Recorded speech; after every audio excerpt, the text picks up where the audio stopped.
To build on that momentum, we're sending, on President Obama's orders and the chairman's and my advice, Special Operations Forces personnel to Syria to support the fight against ISIL.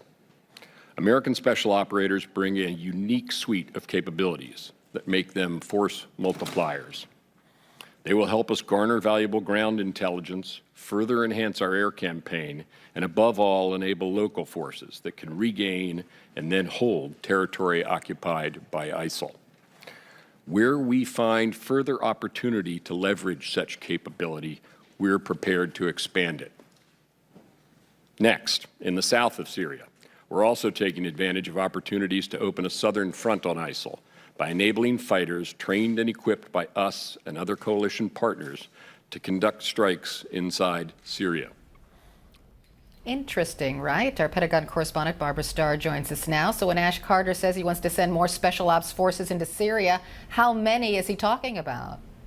Good morning, Carol. Well, first up, he's talking off the top there about the 50 or so special operations forces that are scheduled to arrive in northern Syria really at any point now. This has been in the works for some weeks. But Carter does go on, and he talks about the establishment of what he calls an expeditionary force.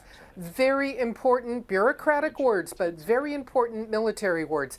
Expeditionary, that means what he is talking about are even more forces on the ground, mobile. Expeditionary, it means they can go from point A to point B, and these will be special operations forces, in addition to those 50 or so in Syria, that will be able to go on very dangerous missions, go on raids, go on missions looking for high-value ISIS targets, free hostages, go on intelligence gathering missions. They will be outside the wires, so to speak, not just sitting on bases in Iraq. They will be able to operate with Iraqi and Kurdish forces in Iraq. These additional forces could be sent into Syria. So all of this adds up to a significant step forward today, not about the number of troops that are going to be put on the ground, but what they're going to be doing. This is further expansion of what the Pentagon and the White House have been talking about.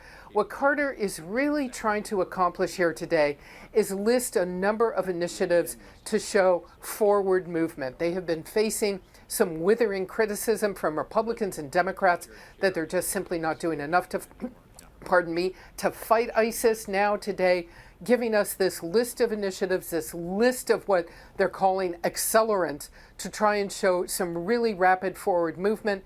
It will come with U.S. boots on the ground, U.S. Special Operations Forces going out there, engaging, there's really no other word for it, in combat risky missions.